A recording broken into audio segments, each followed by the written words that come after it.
Well, hey YouTube, it's Sunday, December 12th, and it's been a few days since I posted a video, but I want to get you caught up on where we're at now. So it looks like it's the same as the video right before this, but it's not.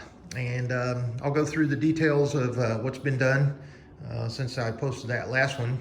And you know, I described that, you know, we've got all the wiring, and then the throttle and choke cable and carburetor adjustments. Still need to wrap up a couple of items like this here for the throttle. But got all the wiring roughed in, connected. Next step is to do the continuity checks and make sure we're not going to have a short when we turn the key or press the starter. And then I did get the actually got an aftermarket throttle return spring bracket there, so it is tight on there and it's going to work. And the funny thing is that actually lines the spring up a little bit better than the original bracket that was down about 1 inch, so that'll work a little bit better over time, believe it or not. I think in the last video I was talking about the problem I was having with the rubber oil pressure line fitting and tube. Well, got that all sorted out, and I'll tell you that's one of the hardest things to do on the vehicle if you put that off to the last.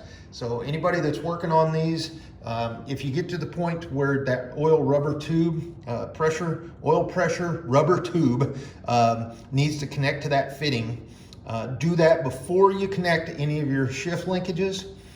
And it would be highly desirable if you actually put that on before you drop the engine in. And here's the reason for that. You've got your shift linkages in the way, and that's not really the problem. The problem is if you try to get it from the top, not a real big issue, but you have the side of the engine block that connects to, let me get some light under there. The side of the engine block that connects to the bell housing, okay?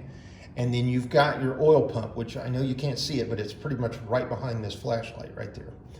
Okay, no matter how you get your wrench in there, you try to socket, whatever, you're not going to be able to tighten that tube onto that 90 fitting. So here's the solution. You tighten the fitting all the way into the side of the engine block, to where you get it to its tight and it's vertical. The outlet, not the block side, but the outlet that would go to the tubing is vertical, facing up. Then you get under there and you rotate it back to where that connector would be down towards the ground, towards the floor.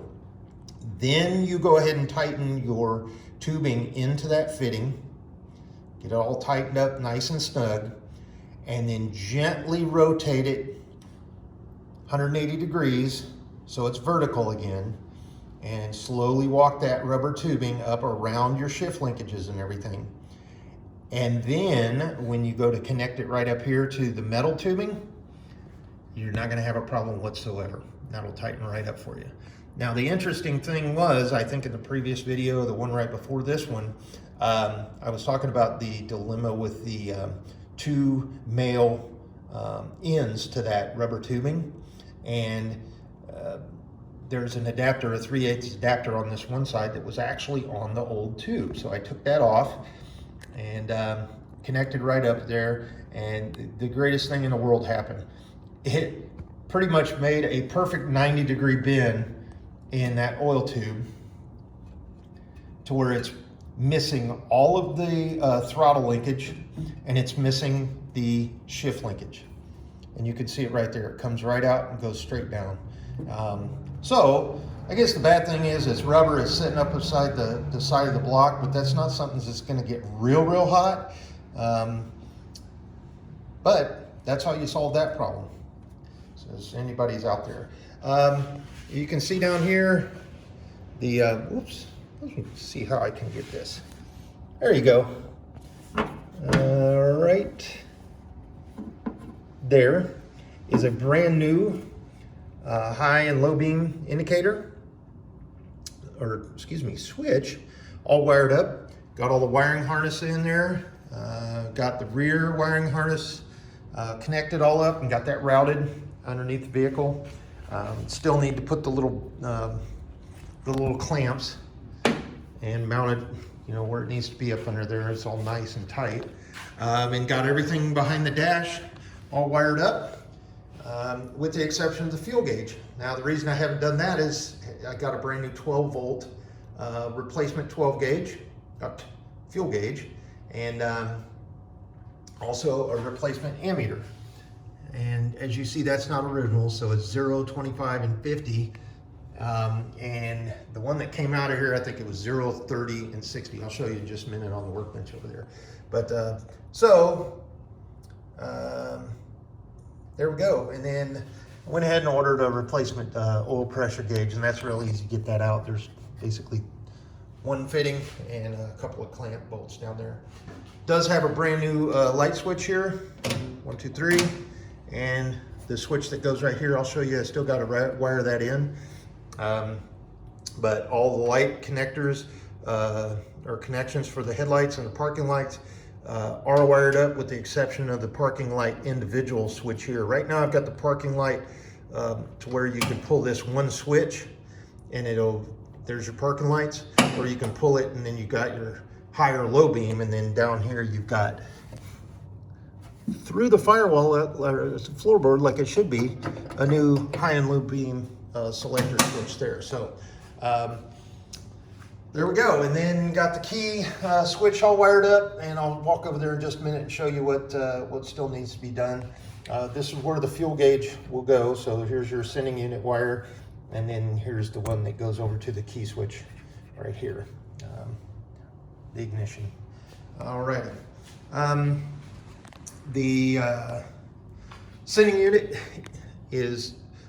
will be a 12 volt. And then that'll run, won't have any worries with the 12 volt versus 6 volt and, you know, frying out anything up in there in the dash or the gauges. And then I'll walk over here in just a minute, but I want to show you a couple of things on that coil. And when you're getting these replacement wiring harnesses, what you need to look out for. Now, the horn is a 6 volt, that's the original. So 2 different ways that you can do this. You can wire it up and use it, because you're not going to be standing on the horn all the time. Or you can get a resistor, step down resistor, go from 6 to 12 volts, and wire that in series with this, these 2 connectors on the top of the horn. Went ahead and rigged it up because that's how it was originally. I don't think that horn is going to burn up using the 12 volt versus a 6. Just use a little bit of caution. Got all the headlight wiring and the parking lot wiring all rigged up. Got them grounded in there. Got the connectors on the end of the wires and the pigtails there. I did paint the headlight bezels, the inner ones anyway. And then, so basically I'll get the headlights in there and then put those bezels on. Then when it's time to adjust them, we won't have that, you know, outer bezel on there. Obviously I don't have it, but instead of, you know, purchasing them and then putting them on, be able to adjust real easy the headlights. And let's see. Okay, while we're over here on the workbench, I want to show you a couple of things. So this is the replacement fuel gauge, and I want to give you the part numbers. It is Omix, but it was sold by Rugged Ridge. As you can see, fuel gauge 12 volt for 41 to 57 wheelies, and replace the original 640763. It is made in Taiwan. Well, you know, what are you going to do? But I'll show you. There you go. Okay. The only bad thing is, compared to the original, it doesn't have that little nub on the outside, and I'll show you what I'm talking about. Right here. You see that little nub? That actually sits in the dash and keeps it from spinning sideways. But I don't think anybody ever had a problem with that, because you also have these clamps on the back to hold it into the dash. So we're going to make sure that we retain all the, I would call them original, or the gauges and the stuff that came off, as well as all the parts that were replaced on the majority of the vehicle. Got all those boxed up as well, so just to keep the originality. And then all these bolts on here, that whether they're broken or not, put them in there because some of them do have the F-scribe, but they're just, you can't reuse the bolts. The other thing that got replaced is here's that ammeter as I was talking about, so 0, 30, and 60. This one, over time, people had just, you can't reuse these whenever these studs are bent and, just chewed up, and you can see how they just stripped them over several years. And there's a little clamp that would go on there. There's the that is the headlight switch, the high beam, low beam headlight switch that was over there, and we got a brand new one of those rigged up. Not rigged up, but actually installed. And then the headlight switch, as you can see here. Now the wiring harness, if you follow the wiring schematics, this is not the original or correct headlight switch. It's off of something old because it's got that fuse clipped in there, but it's not correct for this period of vehicle. So I don't know if it came off, gosh, it could come off of anything, but the new replacement actually has all the ballast resistor thing back here and the breaker, if you will, just like the original would have had. And then you've got your parking light individual switch, or excuse me, dash light individual switch right here. And that's just a replacement, but it's just a toggle switch, but it'll line right up, and then basically you run power off of your headlight switch there.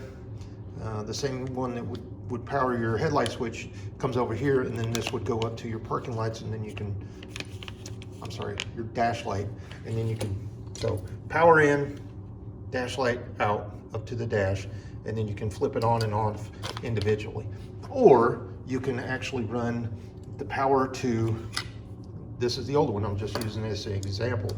You can run the power to this, and then jump off that to the switch, and then from the switch to up to your dash light, or your dash light straight in and tie it in with the headlights or something, and then that way when you pull on your headlights, your dash light comes on, and when you turn off the lights, dash light goes off, like in a brand new vehicle. So gives you a little option there. I think we'll go ahead and put the toggle in there just to maintain the originality and the setup of the vehicle. And I don't want wires dangling that are unused under the dash, because that just creates problems. And we already do have one problem, and everyone knows what that is. That is the high beam indicator. You can no longer purchase the bezels. So this basically, you plug a light bulb in there and it's unshielded, or you figure out how to get some sort of a shield like this and plug it on there, or you buy one of those ones that kind of look like an LED, and it's flush and it's got that little rotate bezel. I don't really care for that. I think the way to do this is, either connect that in there and then put the headlight and then use one of these kind of little covers there on top of it, or somewhere find some sort of just a amber, red, or blue plastic plate that would clip on there somehow. And the way that works is, and I'll show you just, let's see if I can find it. Yeah. Oh.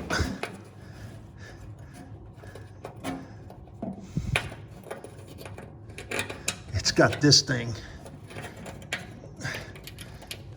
So you got this pretty much right there.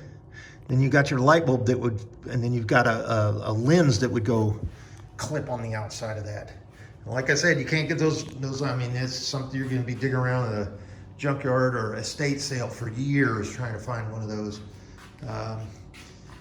So, yep, that's going to take some research and stuff like that. Still need to, just wrap up some of the wiring fittings. The reason I don't have the one over here, and I haven't mounted this down, is I've got a replacement junction block coming to replace this one that was glued to the fender. As you know, it should be, instead of the 4 terminal, it should be a 3 terminal, and 1, 2, 3, and then all these wires over here, 1, 2, and 3, would connect, and then there you go. I don't know why they have this 4-post terminal, because obviously this one's not used. The way I've got it spread out, so wasted space there. I don't know, maybe they had a something on the front of the vehicle that they were trying to power with the headlight switch or something like that, but who knows. All right, now let's talk about the wiring. The wiring over here. So when I got the vehicle, obviously I'm not the owner, but when it was provided to me, it had the 12-volt conversion, and it actually had the starter solenoid mounted on the side of the fender. And they did not use the floor switch under there. Floor switch being that right there. Now, following the original wiring harness and all the schematics, I'm not sure why they did that. That starter and that floor switch works fine. So you've got your, if you can see that black wire right there, that's coming out of your original wiring harness, or your replacement wiring harness, OEM. And then it goes down to your floor switch, and then you've got your basically battery wire coming from the floor switch over to the top post, the single post on the starter. And this is not the original starter. But then you've got your other hot lead for your battery coming right here. Now what I did was I went ahead and clamped it on the side of this solenoid just for now, because all you had to do in a single wire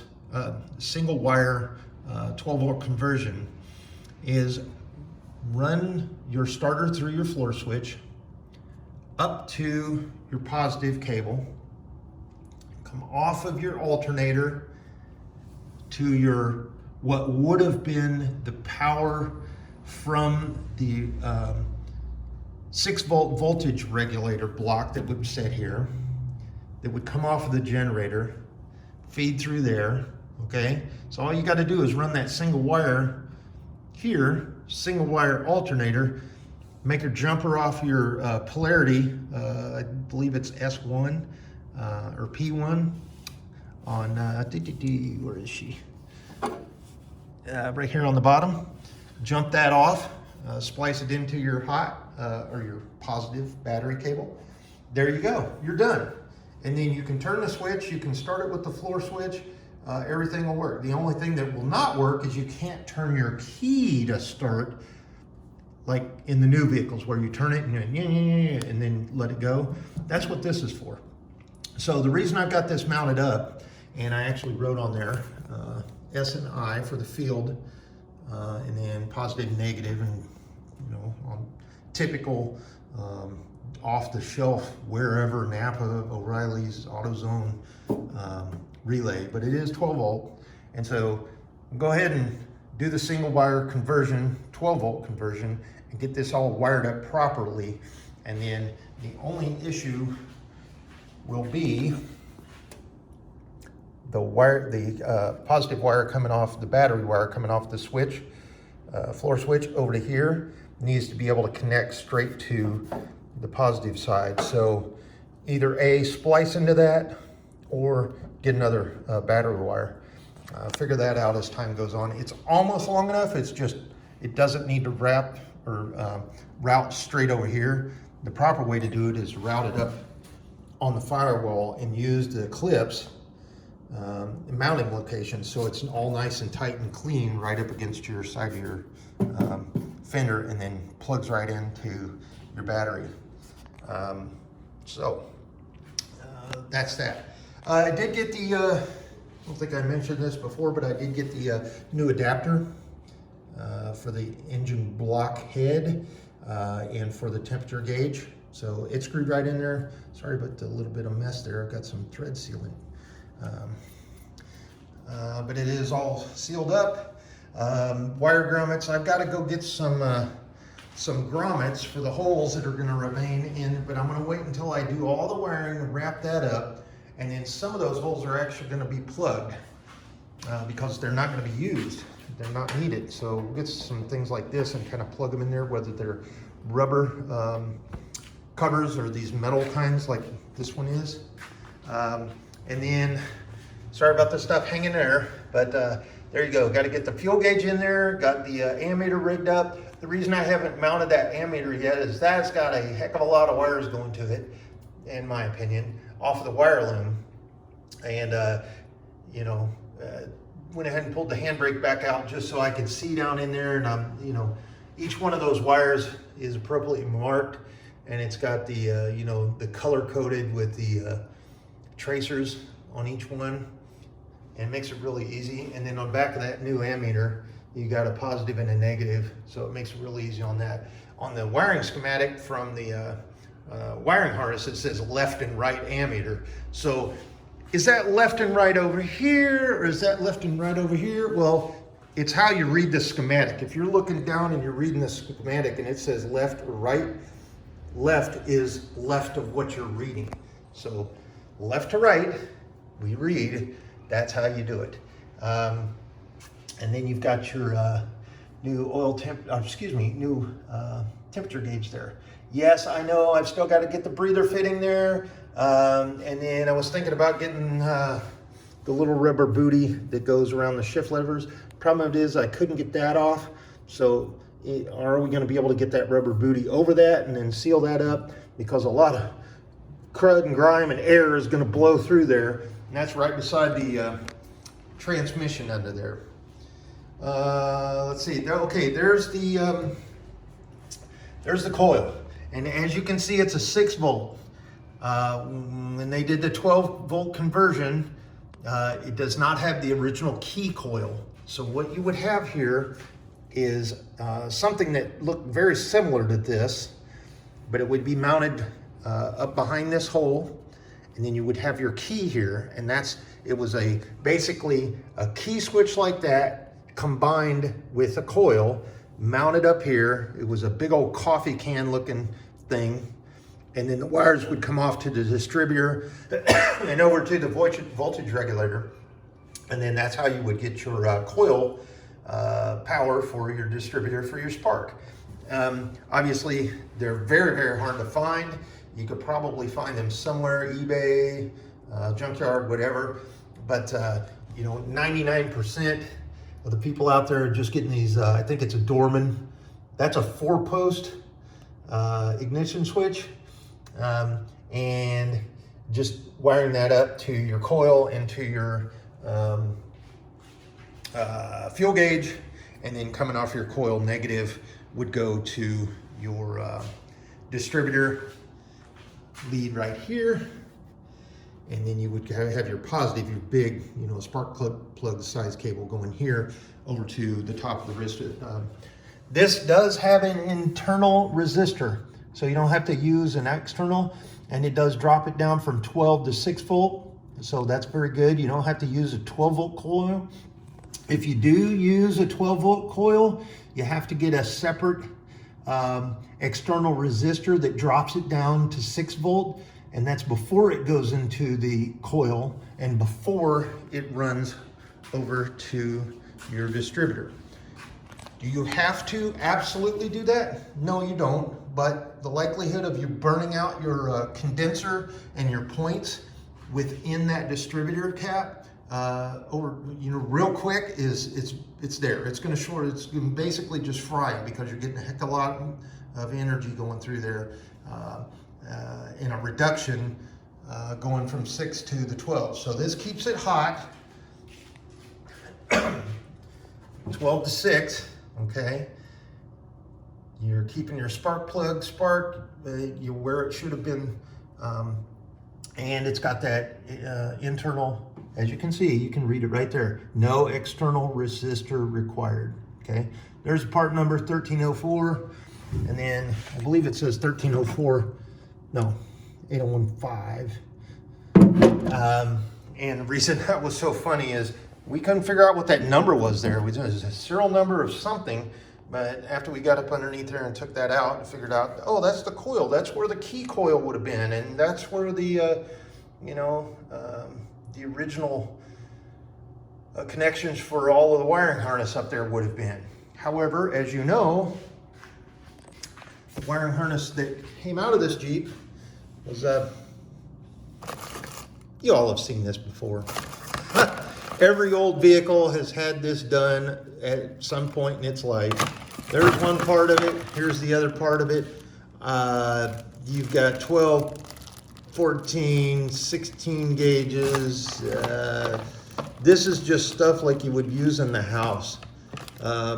Electrical wiring tape.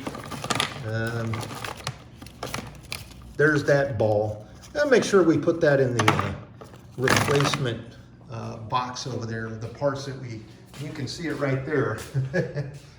Even saved the sheet metal that was cut out on the bottom of the tub just to show how much we removed. Because we didn't want to get drastic on cutting a lot of that tub apart to maintain its originality. All right, so the rest of the day I'm probably going to work on, well, rest of the day and then probably this week, I'm going to work on this hood, get all this stuff cleaned up. Remember I told you about the little rubber hose in the oil pressure sending tubing? I'm gonna walk back over there on the workbench in just a minute, but I want to show you the bottom of this hood. Now, what this is oil that has been blown up underneath this hood over time. And you see where it's really kind of dark colored there? That's fresh. And it has basically just been hitting. The way you line this hood up and you go look at that tubing, you'll know exactly what happened. That oil was blowing out of that oil pressure fitting on the side of the block, and it was coming up. It was hitting right there and then just dripping down up underneath the vehicle. I don't know how long that engine would have ran like that with oil blowing out of it, but not very long. And because once that oil got depleted, it would probably just seat up. But the other issue was all of that oil had just gone up underneath that. You know, as that rubber tubing, as it broke and disintegrated over time, it was probably just a little pinhole, and then it would just kind of spraying out there like a fine mist going up underneath there, along with all the other seals and gaskets that were leaking under here. But this is not bedding coating. And you can see I can just flick this stuff right off with my finger. And there is a good amount under here.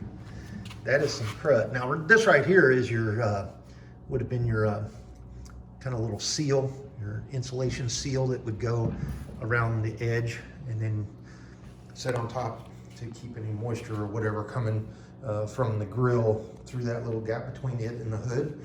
But you can see this stuff. And the funniest thing is, you want to talk about lazy. When they went and they painted over that, all that oil and crud. They painted it yellow, they painted it red. I see some black in there. But, I mean, that's just indescribable. So get that stuff chipped off, get it down to the original harvest tan there, and then the owner wants everything in the engine bay black. And as you know, on the frame and on the inside of the tub and the bottom of the tub, and the wheels, we used zero rust just like we did on the frame. Two reasons: it's a rust encapsulator and it's also a protective coating paint, and so it's going to protect.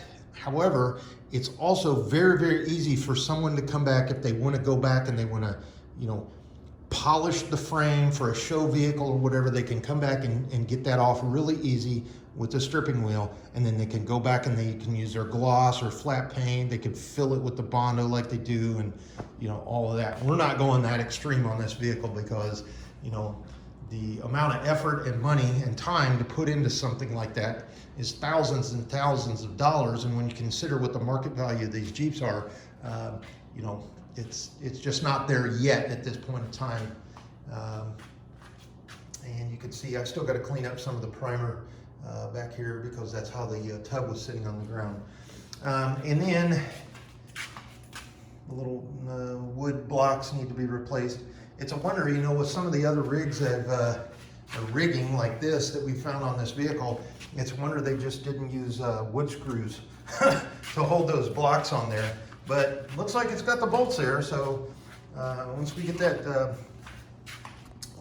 hood stripped down and get it primered, and then get those blocks back on, and you know, the next person just pull off the minimal items, and then they can shoot the paint on it. You know, take off the headlights, cover up the dash, take the dash gauges out, whatever, take the fuel tank out or whatever. Sand it, primer it, fill it, sand it, primer it, fill it, sand it, primer it, fill it, seal it, paint it. There you go. And so, oh, let me show you. Here is the tube. Oil pressure line would go down to the side of the block. That's what came off of this. You can see that just disintegrated. And if you go back to video number 1, or I believe it might be 1 or 2, whenever we've got the fenders off and everything, if you look over here, as I walk by, you're gonna see this thing just stuck there on the side. So basically all your oil pressure from your oil pump was going through the engine and everything. It was going over here, down through the oil galley, over to that fitting, and then just shooting that oil. I don't know what it was, 30 pounds, 25 pounds, whatever. And shooting that oil straight out of there, straight up to the hood, all over the inside of the engine and down, and then down up underneath the vehicle. So, like I said, that's a concern that that's rubber, but it's 500 PSI. So it took something to either cut it or ruin it or whatever, but over time it just disintegrated. That's not a good thing. YouTubers, check that on your CJ2s. If this is a rubber tubing, check that and make sure that stuff's not dripping down over time, because eventually it's gonna blow up like that and then you'll have oil everywhere. Alrighty, so with that being said, as you see the blue tape, that's my indicator for to-do items. I've still got to do the throttle linkages. I've got to fix the choke and clutch, choke and throttle cable. I tried to use an aftermarket little fitting on that, and it's hitting the side of the manifold, so I'm going to have to figure something else out there. It did not have a connection for the throttle cable when I got it, and now with that new one on there, I got to figure out how to rig up that that connector there. Still got to get the spark plugs, and I do have the wires, but I got the spark plugs, and I got to get them gapped and get them installed in there, and then, you know, obviously replace some of the things that are throughout the just mock up of the wiring. And yeah, so there's where she sits. Went ahead and did, you know, owner came over here and said, why don't you put those clamps on there? And I was like, well, it's just a breather, but yeah. So went ahead and put some pipe clamps on that breather line. And let's see what else. All the fluids are in it, with the exception of antifreeze and brake fluid. I'm gonna wait to get all the wiring done and do all the continuity checks, get the timing set up here, just roughed, and then probably get the steering wheel on. Before I get under there, I've got to check the linkages.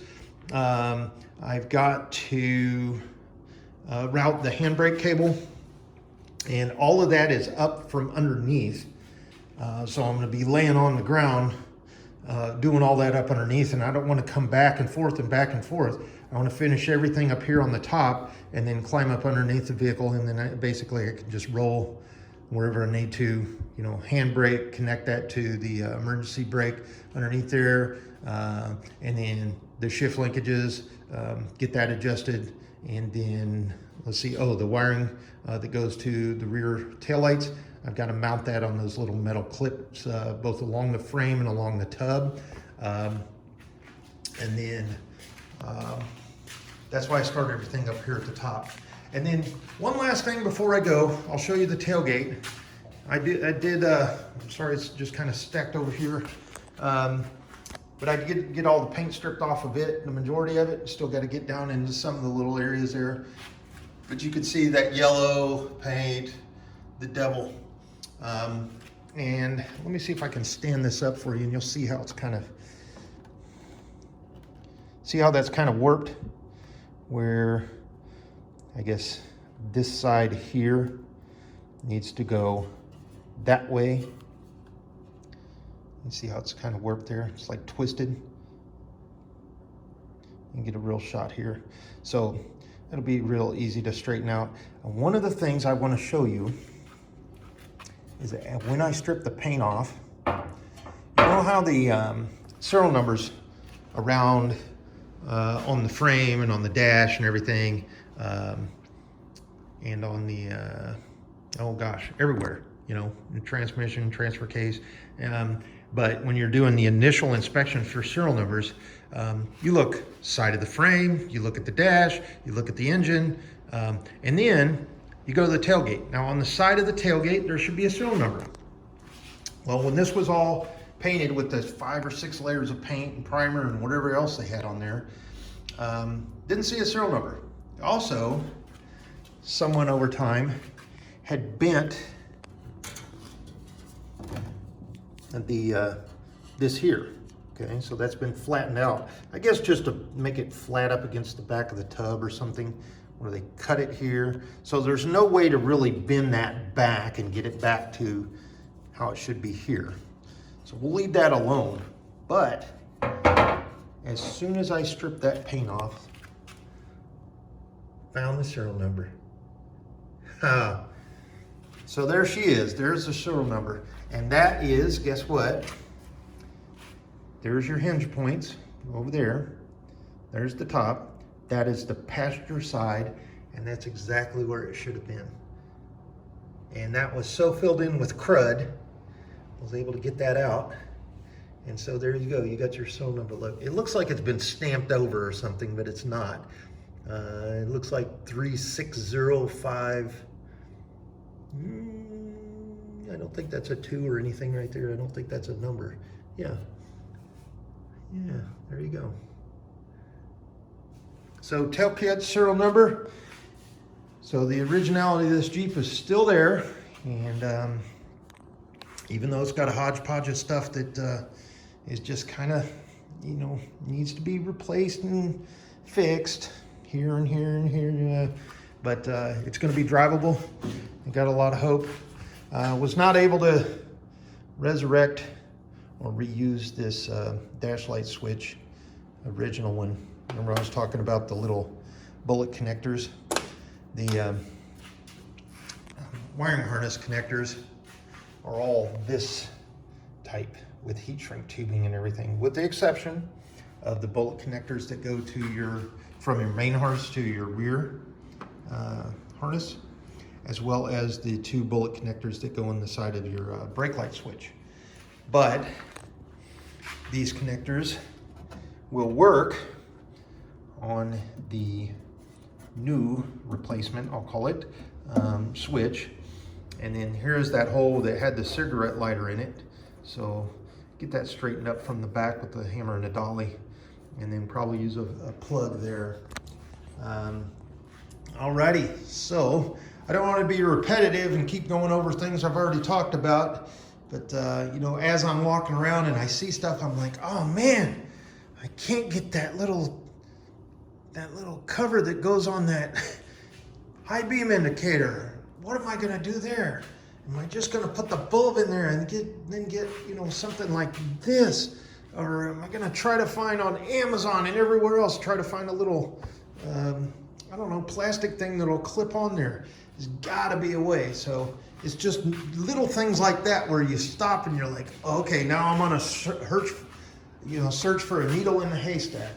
While I'm over here, I'm gonna show you, here's the replacement headlights we're gonna use. They are 12 volts, so 6024 Savagna, and color, it's kind of that, I don't know why they do that. It's kind of yellow, but it says it's brighter light, so you're not gonna have these eye blazing LED beams, neon or whatever they call them, pointing at you when this thing's coming down the road. And then I still have got to get the light bulbs for these connectors here. before I actually get those on. I've got the gaskets, I've got the little, got the shrouds, I guess you call it, for the lenses, ready to go. And then, thank you, Ace Hardware, I've got these bolts. Oh, I was gonna show you something. Instead of using, let me find one, there we go. Instead of using a flat screw and just a nut, where there are places you can replace them with a flat and a hex and a star washer and a nut, that's what I did. So it's going to be real easy to use a socket and a socket. Obviously get a little bit more or less torque on there depending on how you want to do it. Or if you're out in the field, you can still use the screwdriver. Now I'm doing that on the lighting areas and on the wiring areas. Okay, right there. These have an additional washer underneath them because the hole is larger on one of them. So I want to make sure to get the originality there. Alrighty, so there she is, YouTube. A little longer video here, but I did want to get you caught up. And then once you see me again, it'll probably have the hood, and then we'll get the list goes on. Anyway, thanks so much for watching. If you see anything pointed out, I appreciate it. The wiring is something you definitely want to take your time doing. And luckily, all the when you buy a replacement or you know, a good wiring harness, and it says it's original wiring harness, it is. It does have all the connectors where they need to be, and it does have the colors and the tracers. And if you find the color-coded wiring schematic, I'm not going to say where to get it, but Google CJ2A wiring diagram. Scroll through all those pictures, blah, blah, blah, blah, blah. It's going to be exactly like is in your service manual, but it's going to be color-coded, and each one of the color codes on the lines of the wires actually have little breaks to show you how many tracers are in there. And then when you get over to the point where the generator and the voltage regulator be, when you're doing your 12-volt conversion, there you go. There's your one wire. Dink. Alrighty, so a little recommendation out there. And other than that, we'll talk to you later. Probably later this week. It's going to rain pretty good the next couple of days. And so I'm going to be out here in the garage. I can't paint, obviously, and I can't primer. But I'll figure something out, and I'll get that hood and that tailgate all cleaned up and protected. And then probably get that windshield cleaned up and protected, and get some things mounted back on here. And then we're counting down to hopefully be able to turn that key and see what happens. But that's a few weeks away. So getting excited, but being patient. Take care, and we'll talk to you soon. Bye.